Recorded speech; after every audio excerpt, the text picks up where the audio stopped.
के TV news में आपका स्वागत है। मैं हूं स्तुति और आइए एक नजर डालते हैं शहर की प्रमुख सुर्खियों पर। हरिश्चंद्र पीजी कॉलेज के छात्रों ने छात्र संघ चुनाव की तिथि घोषित किए जाने की मांग को लेकर किया धरना प्रदर्शन।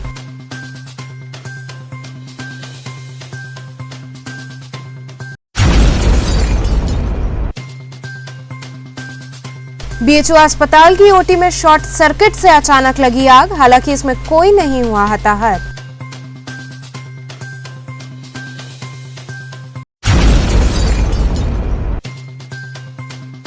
राजेंद्र प्रसाद घाट पर चल रही भजन संध्या की 9वीं संध्या में विविध कार्यक्रम हुए प्रस्तुत।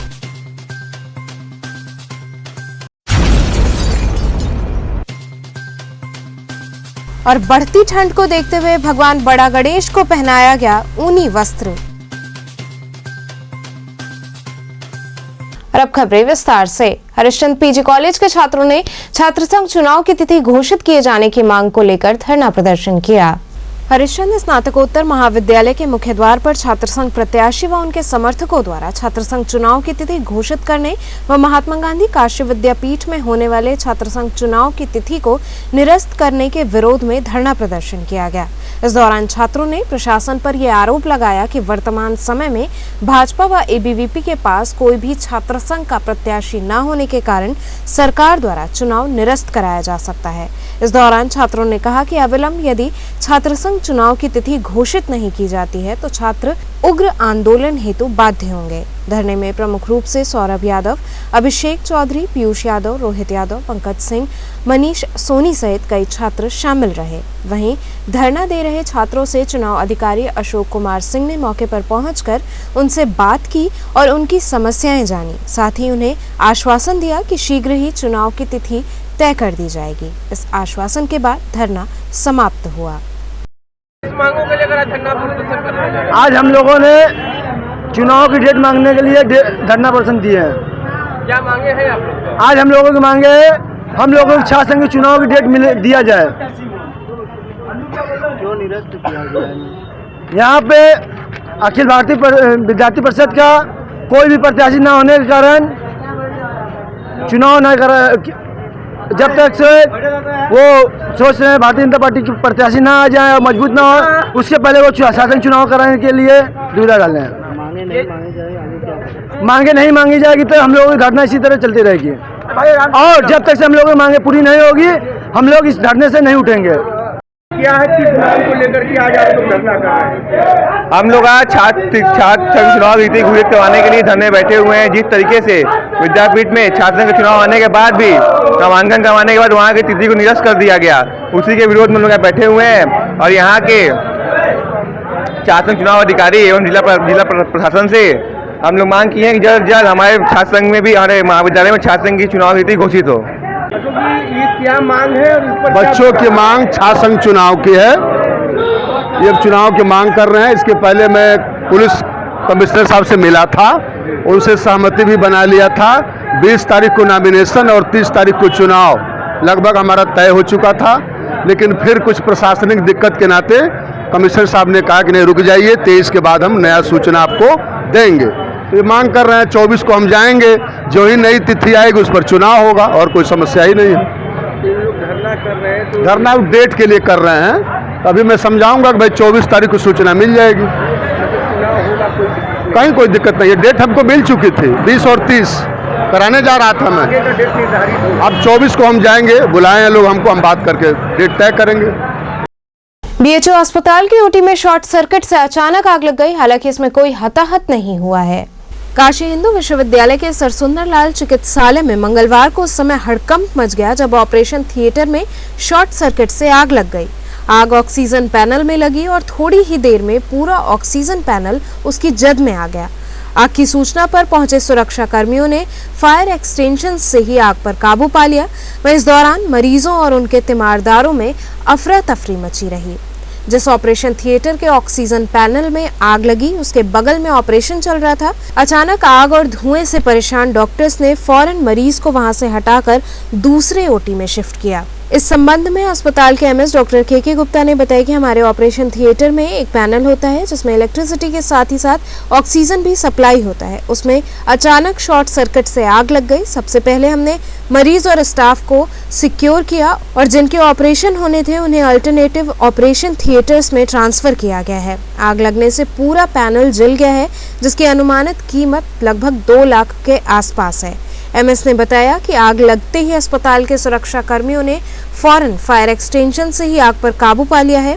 कोई भी जनहानि नहीं हुई है। सभी मरीज और कर्मचारी और डॉक्टर्स सुरक्षित हैं।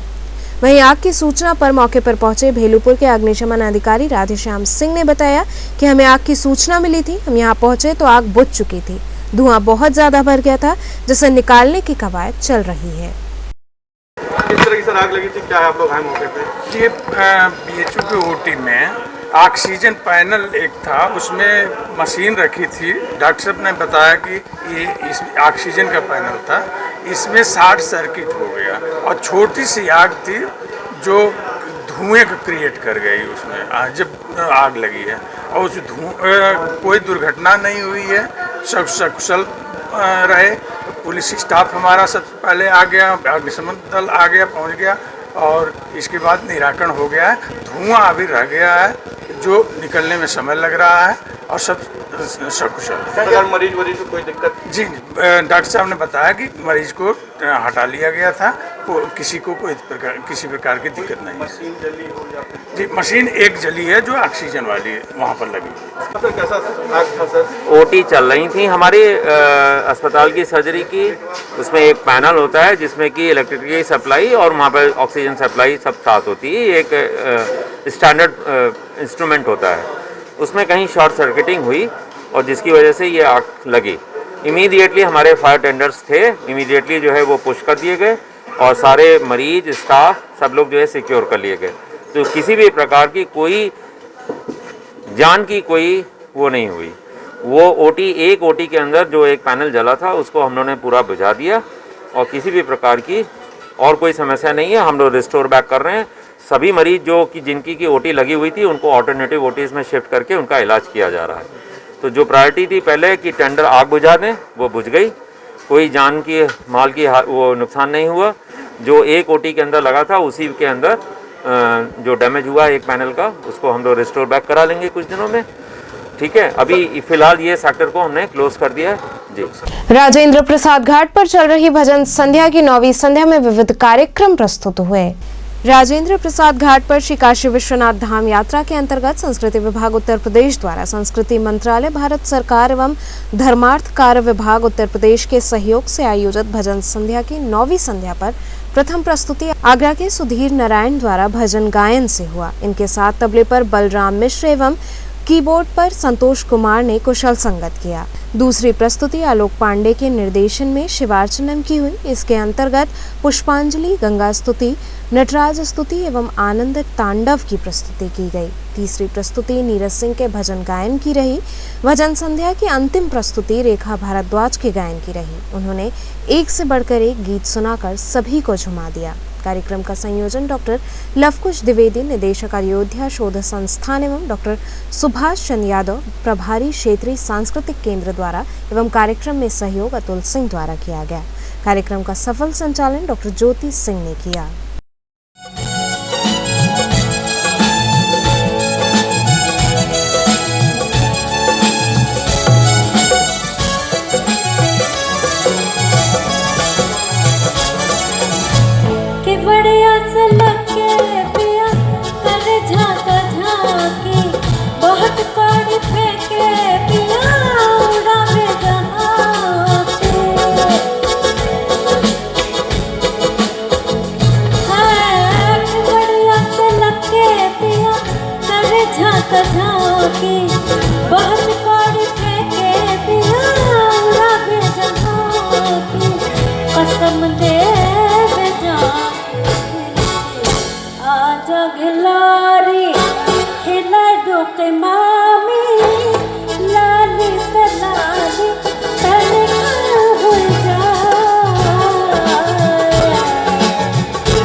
ठग लेंगे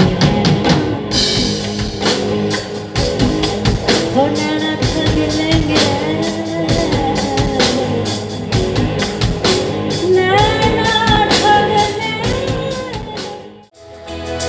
कैसे तेरी खुद मर्जी ना टूटे ना छाँव कैसे तेरी खुद मर्जी किसी छोड़ के ना बन लिया अपना पैगंबर कर लिया तू सात समंदर फिर भी सूखा मन के अंदर क्यों रह गया लेका पीना लेका पीना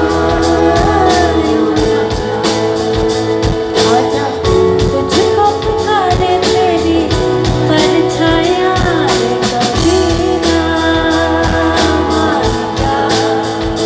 लेका पीना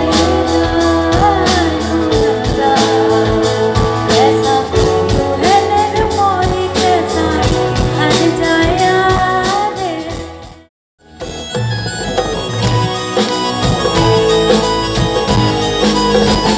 सभी छेड़े हैं मुझको सिपाहिया पाके क्षमिए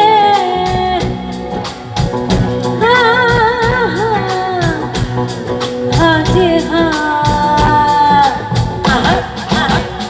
सभी छेड़े हैं मुझको सिपाहिया पाके क्षमिए उधारी देने लगे हैं गली के बनिए बनिए कोई पकौड़ी तू भी लुटा दे कोई पकौड़ी आज थोड़ी थोड़ी शायद चटा दे थोड़ी थोड़ी तेज का तड़का का करूँ सीसी करके मैं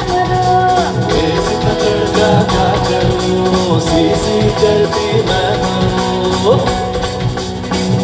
रात भर खाना दे रात भर छाना छाना छाना रे नमक इसका है तेरे इसका जबां पे लगा नगरे नमक इसका है रे तेरे इसका है रे तेरे सास यारी देवर देवर जी समझा ससुराल ना सैया तेड़ देवे ननद तुझी देवे ससुराल ना थोड़ा बाबुल पर नाम रहे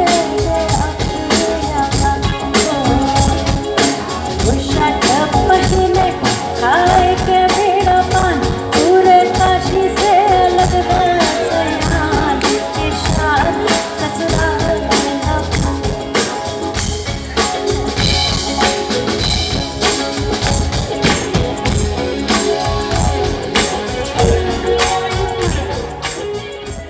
बढ़ती ठंड को देखते हुए भगवान बड़ा गणेश को ऊनी वस्त्र धारण कराया गया।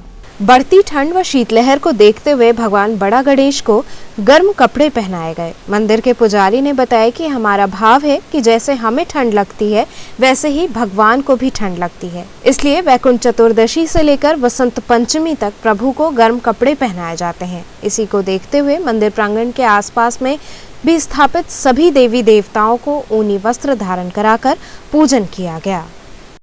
ये जो है हम लोग वैकुंठ चतुर्दशी को भगवान को गर्म कपड़ा का धारण कराते हैं। हाँ, सारे जितने भी देवी देवता हैं सबको गर्म वस्त्र धारण कराते हैं। इसलिए कराते हैं जैसे हमको ठंड लगती है तो हमारा भाव है कि भगवान को भी ठंड लगती है, इसलिए जो है हम लोग ठंडी के मौसम में भगवान को गर्म वस्त्र धारण कराते हैं।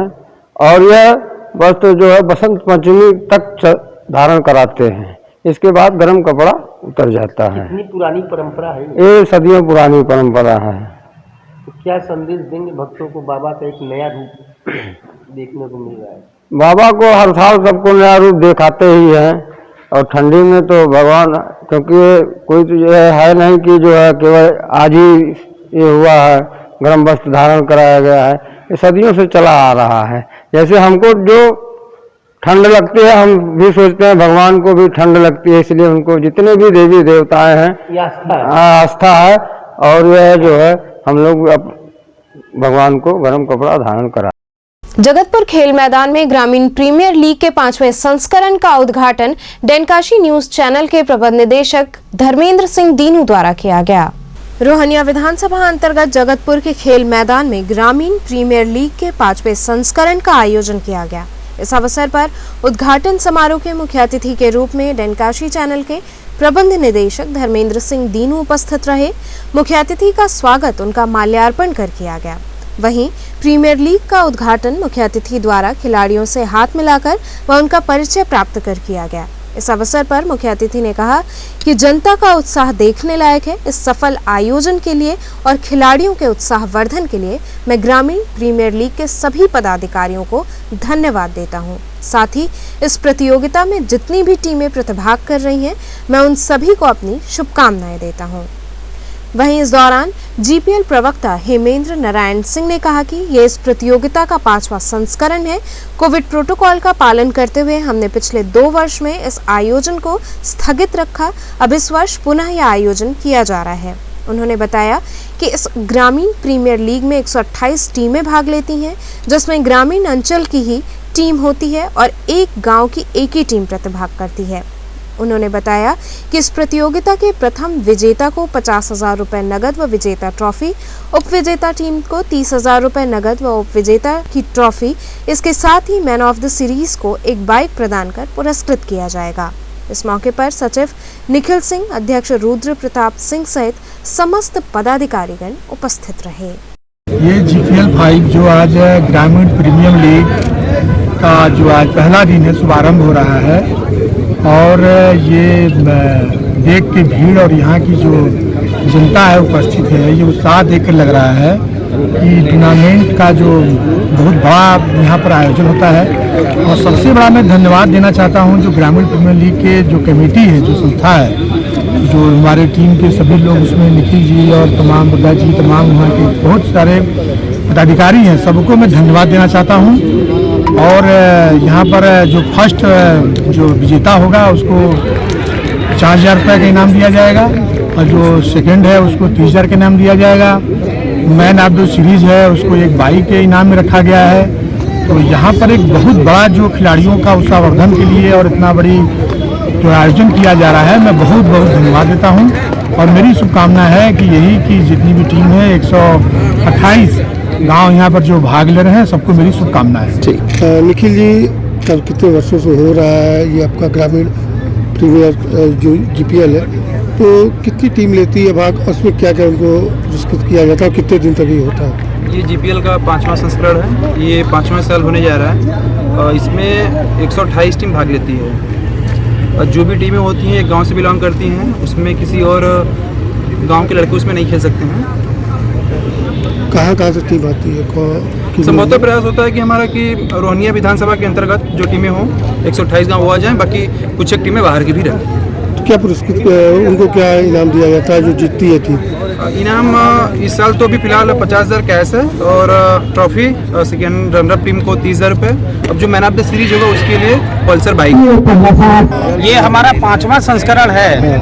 चूँकि 2 साल बीच में कोविड की वजह से कोविड प्रोटोकॉल का पालन करते हुए हम लोगों ने 2 साल इसको स्थगित रखा था। पुनः ये 5वें संस्करण साथ इस साल ये शुरुआत हो रहा है। तो कितनी टीम भाग लेती है इसमें? क्या इस टूर्नामेंट में टोटल 128 टीमों का एंट्री होता है और सिर्फ ग्रामीण अंचल की टीम रहेंगी। एक गांव की एक टीम आधार से हम लोग पूरा एक एक चीज को पैनी नजर रखते हुए देखते हैं कि कोई किसी अन्य गांव से बिलोंग तो नहीं कर रहा है। सिर्फ एक गांव की एक टीम, वैसा किया गया व्यवस्था। इसमें नॉकआउट कितना होता है? बिल्कुल नॉकआउट होता है। कितने तारीख से चालू होगा, कितने कब खत्म होगा? ये आज 21 तारीख से इसका उद्घाटन किया गया है, 8 जनवरी को इसका समापन समारोह। इसमें पुरस्कार भी रहता है? पुरस्कार के इसमें जीतने वाली टीम को 50,000 रुपये नकद और चमचमाती ट्रॉफी के साथ रनर अप 30,000 और उप विजेता ट्रॉफी, और जो इस पूरे टूर्नामेंट का हर फॉर्मूला खिलाड़ी मैन ऑफ द सीरीज जो होगा उसको एक पल्सर बाइक। सुभाषपा राष्ट्रीय अध्यक्ष ने आरोप लगाया कि उनका फोन टेप किया जा रहा है।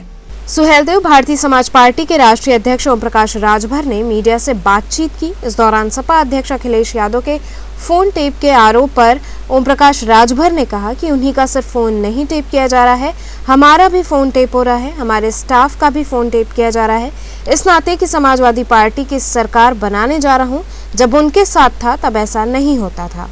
समाजवादी पार्टी के ऑफिस के बाहर हमारे पास अखिलेश है और भाजपा के पास आईटी, सीबीआई और ईडी है के पोस्टर लगाए जाने के जवाब में सुभाषपा के राष्ट्रीय अध्यक्ष ओम प्रकाश राजभर ने कहा कि बहुत सही लिखा है। भारतीय जनता पार्टी के लोग इस समय बौखला गए हैं, उनके पास जनता तो नहीं है, जनता के बीच जाएंगे तो उनको दौड़ा लिया जा रहा है। गोरखपुर के विधायक को दौड़ा लिया गया, प्रतापगढ़ के सांसद का तो कुर्ता फाड़ दिया गया, नोएडा का भी यही हाल देखा गया।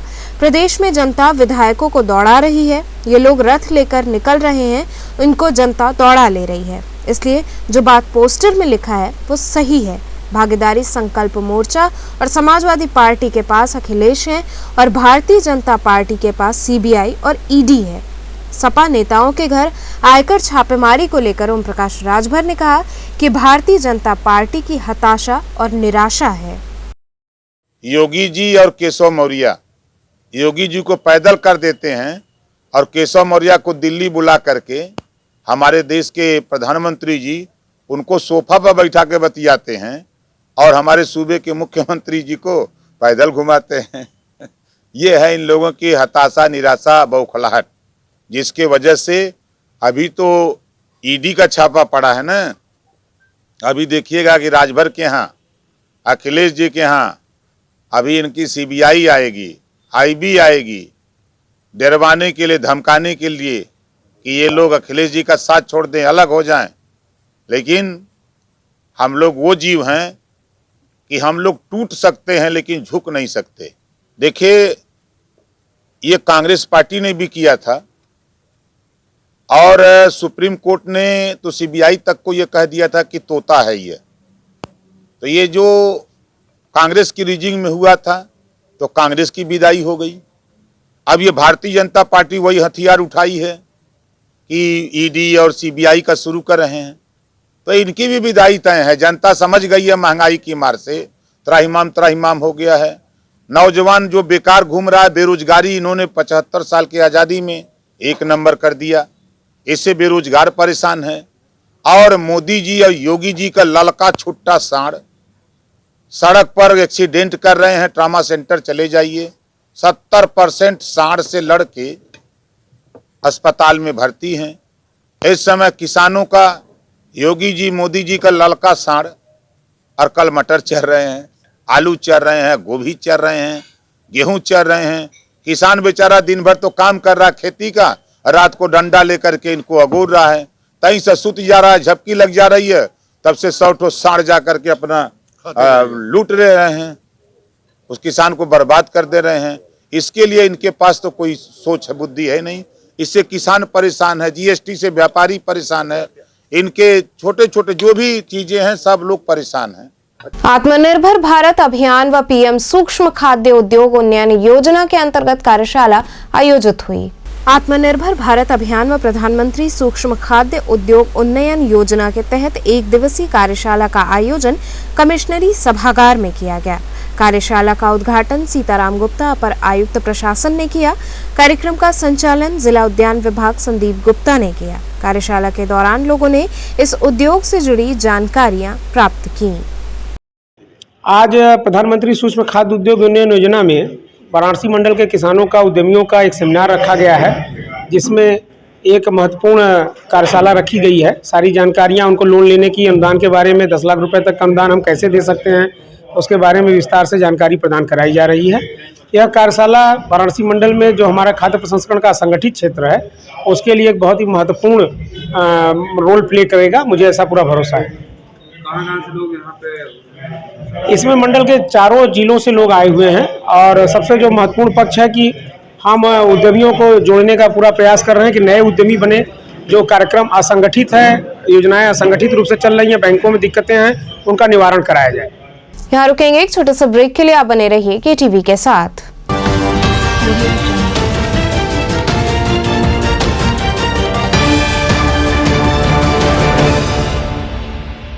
खबरों से जुड़े रहने के लिए हमारे चैनल KTV वाराणसी को सब्सक्राइब करें और लेटेस्ट अपडेट्स के लिए बेल आइकन को प्रेस करें।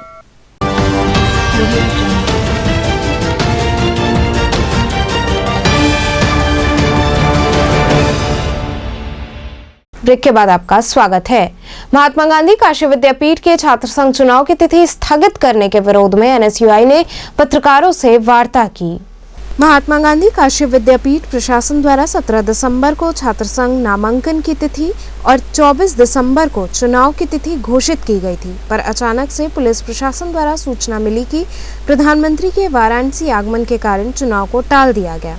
इस बीच NSUI के राष्ट्रीय सचिव अविनाश यादव ने कहा कि जिस तरह विश्व की अपने आप को छात्रों को सबसे बड़ा संगठन बताती है ABVP, उसी को इस बार छात्र संघ चुनाव में कोई प्रत्याशी नहीं मिला और इसी कारण सरकार ने विश्वविद्यालय प्रशासन पर दबाव बनाकर चुनाव टाल दिया। NSUI इसका खुला विरोध करती है। हम मांग करते हैं कि जल्दी से जल्दी चुनाव की तिथि घोषित की जाए। अगर चुनाव की तिथि दोबारा नहीं घोषित की जाती है तो NSUI एक बड़े आंदोलन के लिए बाध्य होगा। ये मामला यहाँ पे ये है कि विद्यापीठ में जिस प्रकार NSUI का जनाधार बढ़ता नजर आ रहा है और पहली बार NSUI जो लगातार निरंतर जो 2-3 सालों से जो अपने जो छात्रों के बीच निरंतर कार्य करती रही और इससे यह प्रतीत हो रहा था कि छात्र NSUI की ओर झुकाव बना रहे थे और जिसके बावजूद जब नामांकन प्रक्रिया का डेट आया उस पर NSUI पैनल सबसे पहले अपना पैनल घोषित करती है और जो ABP है जो छात्र अपने आप को बताती है छात्र हितैषी, वो एक छात्र हितैषी नहीं गुंडों की माने तो गुंडों की संगठन है जिसको एक भी प्रत्याशी नहीं मिला और जिसके बावजूद किसी तरह वो प्रत्याशियों पर निरंतर दबाव बना रहे थे कि मैं तुमको इतने पैसे 10 लाख 20 लाख रुपए देने के बात करती थी। उसके बावजूद भी छात्र जब जान गए कि इनके व्यवहार और दुष्परिणामों को देखते हुए छात्र उनके पास नकार दिया ABP को। उसके बाद इन्होंने जब इनके पास कोई भी उपाय नहीं रहा तब जाकर इन्होंने अपने प्रशासन शासन और सत्ता के बल पर चुनाव रद्द कराने के लिए BC को दबाव बनाया और BC को मजबूरन छात्र संघ का चुनाव बंद करने के लिए मजबूर होना पड़ा। क्या चाहते हैं आप? अगर जल्द से जल्द अगर तिथि नहीं घोषित होती है तो हम NSUI और अपने तमाम साथियों के साथ कड़े आंदोलन के बाध्य होंगे। अगर इससे भी नहीं होता है तो हम विश्वविद्यालय को जब तक हमारी मांगों को नहीं पूरा हो पाता है तब तक हम विश्वविद्यालयों को बंद कर दिया जाएगा। देखा जाए कि एक वीडियो वायरल हुआ है जो छात्र प्रत्याशी जो है रैली करना दुरुपयोग कर रहे थे, क्या उसके कारण जो है स्थगित किया गया या कोई और मामला? ये एक तरफ से ये कह सकते हैं कि ये बात को नकार दिया, ये झुठलाया जा रहा है कि ये एक तमाम प्रकार की झूठी अफवाह फैलाया जा रहा है कि ये प्रत्याशियों ऐसे पहले अगर प्रशासन के द्वारा पिछली बार भी चुनाव हुआ, पिछली बार हम चुनाव लड़े थे तो प्रशासन द्वारा एक नोटिस आई थी कि आप इस बार रैली इस वर्ष आप नहीं निकाल सकते, तो हम लोग ने रैली नहीं निकाला। इस वर्ष भी ऐसी कोई सूचना नहीं मिली। ऐसे ही तमाम छात्र जितने चुनाव लड़ने वाले जो कैंडिडेट थे अपना रैली निकाले। अगर प्रशासन द्वारा ऐसी कोई नोटिस रहती तो छात्र इसका खुद इसका तय करते और जिस प्रकार प्रशासन से और छात्रों की मीटिंग हुई थी उसके बावजूद तभी जाकर इस छात्र निकाले। लेकिन ये एक तरह से अफवाह है, इससे इसे कोई मजबूरी नहीं है। जिस प्रकार ये ABP का कोई पैनल न मिलने से भाजपा सुपड़ा साफ हो गया बिना पैनल की वजह से और इसका प्रभाव 2022 के चुनाव। काशी विश्वनाथ धाम में तैनात सुरक्षा कर्मियों द्वारा बिना जूता पहने ड्यूटी किए जाने की मांग को लेकर शिव सैनिकों ने ज्ञापन सौंपा। काशी विश्वनाथ मंदिर परिसर के अंदर पुलिस कर्मियों द्वारा जूता पहनकर ड्यूटी करने के विरोध में शिवसेना के उप प्रमुख अजय चौबे ने प्रधानमंत्री को ACM चतुर्थ के माध्यम से ज्ञापन सौंपा और ये चेतावनी दी कि जिस तरह से भक्त बाबा का दर्शन करने नंगे पांव जाते हैं उसी तरह वहां ड्यूटी में तैनात कर्मी भी नंगे पांव ड्यूटी पर कार्य करें। अगर ऐसा नहीं होता है तो हम शिवसेना के लोग विश्वनाथ मंदिर के बाहर उग्र प्रदर्शन करने के लिए बाध्य होंगे, जिसकी सारी जिम्मेदारी जिला प्रशासन की होगी। बाबा विश्वनाथ का मंदिर इतना भव्य और सुंदर माननीय प्रधानमंत्री के द्वारा अथक प्रयास के बाद कई सौ वर्षों के बाद इस तरह से निर्माण हुआ, जिसमें काशी की जनता ही नहीं पूरे देश विदेश की जय जयकार बाबा भोलेनाथ का प्रधानमंत्री जी कर रहा है और काशी का भी गरिमा उससे बढ़ रहा है। उसी जगह पे पुलिस विभाग के लोग जो वहाँ ड्यूटी कर रहे हैं, वहाँ जूता पहन के परिषद के अंदर रह रहे हैं, यदि हम लोग बोलते हैं या कुछ करते हैं तो उस पर वो लड़ने के लिए तैयार हो जाते हैं और गलत तरीके से व्यवहार करते हैं, जिसके कारण दर्शनार्थी जो आस्था का जो महत्व होता है वो आस्था के साथ वो खड़े से खिलवाड़ कर रहे हैं।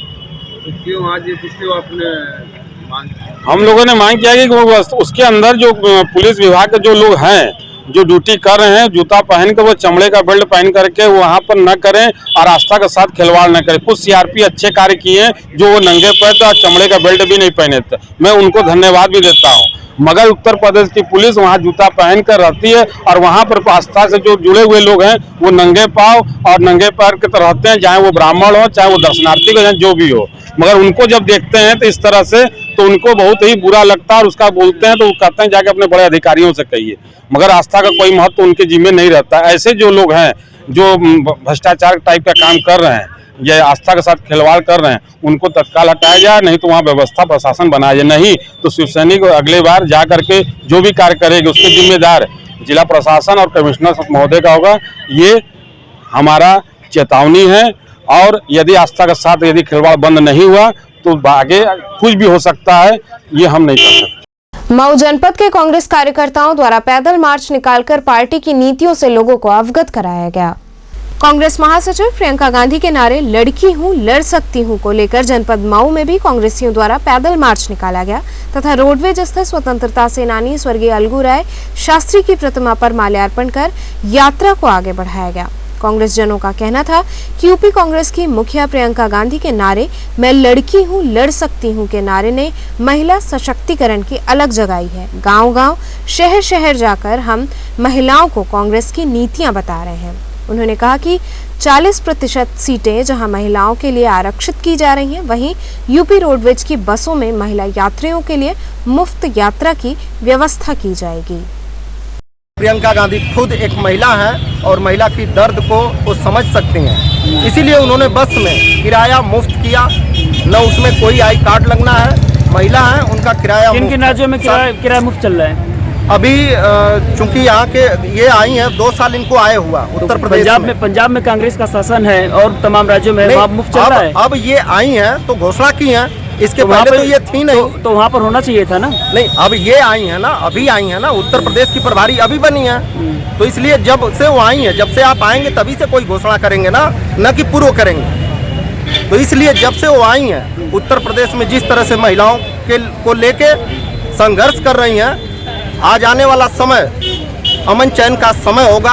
आज देखे होंगे कहीं भी किसी भी जगह जो पीड़ा हो रही है, लोगों को दुख दर्द हो रहा है, उसमें अगर कोई पार्टी लड़ने का काम कर रही है तो आदरणीय प्रियंका गांधी जी कर रही हैं, कांग्रेस पार्टी कर रही है। मैं लड़की हूँ, मैं लड़ सकती हूँ। प्रियंका जी दीदी ने जो ऐलान किया है ये सत्य है कि कांग्रेस ही पार्टी जो ऐसी है हर जगह सच्चाई का रास्ता दिखाती है और महिलाओं में इतनी शक्ति है कि महिला हर काम को जहाँ चाहे कर सकती है।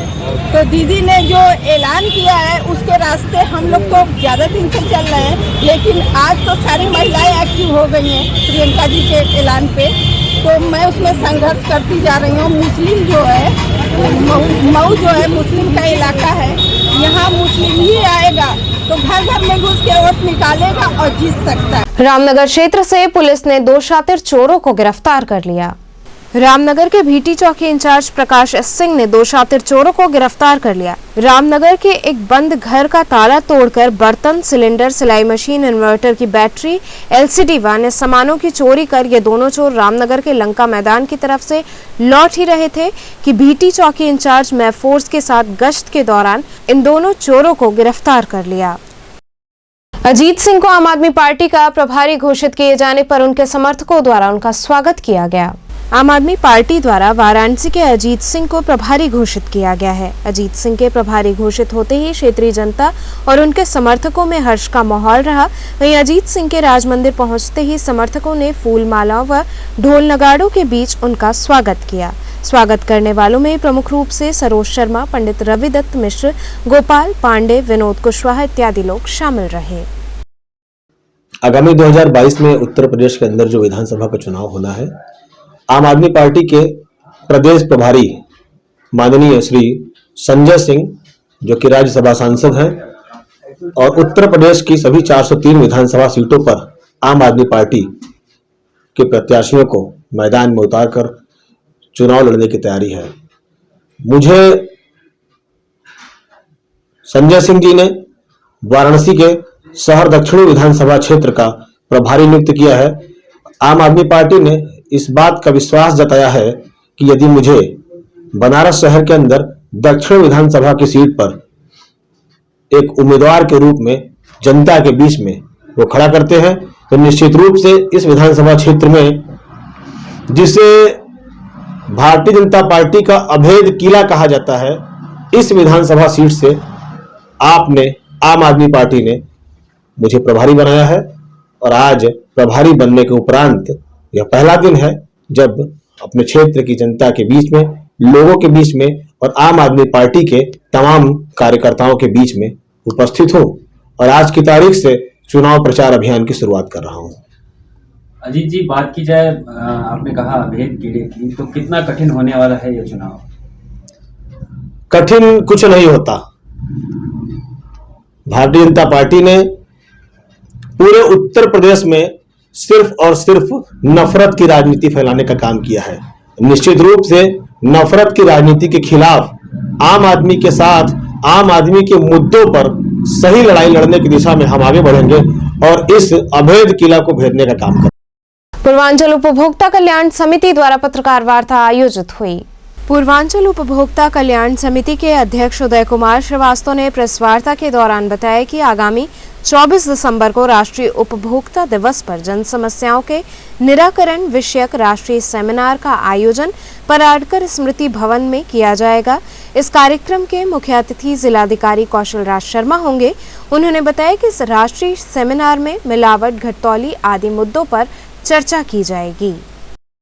आज 24 दिसंबर राष्ट्रीय उपभोक्ता दिवस के अवसर की जानकारी हम सारे आप सम्मानित पत्रकार बंधु और चैनल बंधु को आमंत्रित में ये बताना है कि 24 दिसंबर राष्ट्रीय उपभोक्ता दिवस पराडकर भवन में जो है सायंकाल 4 से 7 कार्यक्रम का आयोजन किया गया है।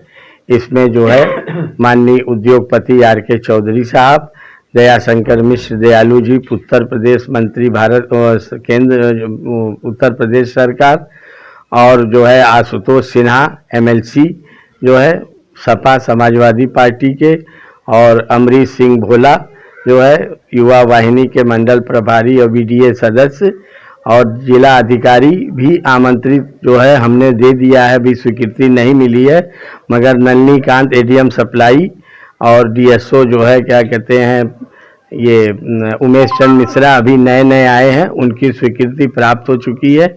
ऐसे ही तमाम अधिकारी, अधिवक्ता, तमाम सारे लोग इस कार्यक्रम में उपस्थित होंगे और सेमिनार का आयोजन किया गया है। इस सेमिनार में आम उपभोक्ताओं को जो जानकारी के लिए भी जागरूकता है और अगर उनकी समस्या है तो उस संबद्ध विभाग के अधिकारी वहां पर मौजूद रहेंगे, ऐसा हमारा प्रयास है। चाहे वो क्या कहते हैं सप्लाई विभाग हो, चाहे वो BDA हो, और चाहे वो क्या कहते हैं कोई भी विभाग, क्योंकि इस कंज्यूमर एक्ट में 40 विभाग सरकार के संबंधित हैं और उसमें मेन प्रमुख हमारी जो उस दिन बात होगी ऑनलाइन पे जो धोखाधड़ी हो रही है उसकी जो है बात सामने लोगों के बीच होगी, और वो लोग जो समस्या है वो अधिकारी बताएंगे कि आखिर में ये भ्रष्टाचार जो है ऑनलाइन चल रहा है तो वो एकदम ठीक नहीं है। इसके लिए हमारा अभियान भी है और अभियान जनवरी के प्रथम सप्ताह से होगा और 15 मार्च विश्व उपभोक्ता दिवस पर एक विशाल रैली ये मैदागिन पेट्रोल पंप से निकाली जाएगी जो लोहरावीर आजाद पार्क तक जाएगा। इसमें भी जागरूकता का ही सब सवाल है, क्योंकि आम उपभोक्ता जो ठगे जा रहे हैं वो बहुत ही प्रश्नवाचक चिन्ह है, और उसके लिए हमारी संस्था 31 वर्ष हो गया लगातार शहर से लेके और ग्रामीण तक यह कार्यक्रम चलाया जाता है, और हर साल 24 दिसंबर और 15 मार्च को तो प्रोग्राम बृहद करते हैं। सोनारपुरा स्थित चिंतामणि गणेश मंदिर में श्रीमद् भागवत कथा का आयोजन किया गया। सोनारपुरा स्थित श्री चिंतामणि गणेश के प्रांगण में स्वर्गीय महंत चल्ला कृष्णा जी महाराज की स्मृति में श्रीमद् भागवत कथा का आयोजन किया गया। कथावाचक आचार्य विवेक कृष्ण जी महाराज द्वारा कथा का वाचन किया गया। वहीं चल्ला सुब्बाराव शास्त्री ने बताया कि 20 दिसंबर से 26 दिसंबर तक श्रीमद् भागवत कथा का आयोजन किया जा रहा है। कथा के अंतिम दिन शोभा यात्रा निकाली जाएगी, जो विभिन्न मार्गों से होते हुए पुनः चिंतामणि गणेश मंदिर पहुंचकर समाप्त होगी। इसके पश्चात लोगों में प्रसाद का वितरण किया जाएगा।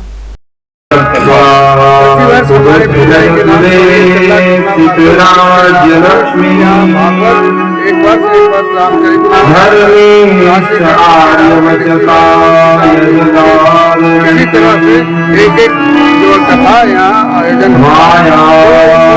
हमारे 26 तक चलेगी। 26 को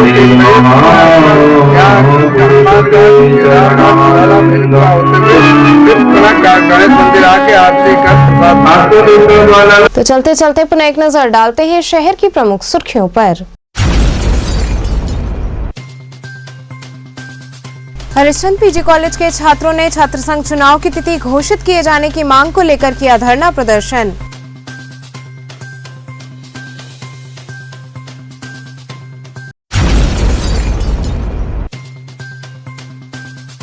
बीएचयू अस्पताल की ओटी में शॉर्ट सर्किट से अचानक लगी आग, हालांकि इसमें कोई नहीं हुआ हताहत।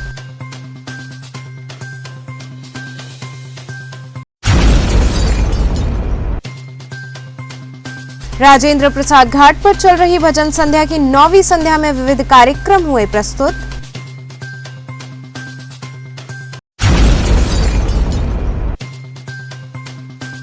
और बढ़ती ठंड को देखते हुए भगवान बड़ा गणेश को पहनाया गया ऊनी वस्त्र। तो थे आज के समाचार, कल फिर होगी मुलाकात, तब तक के लिए नमस्कार।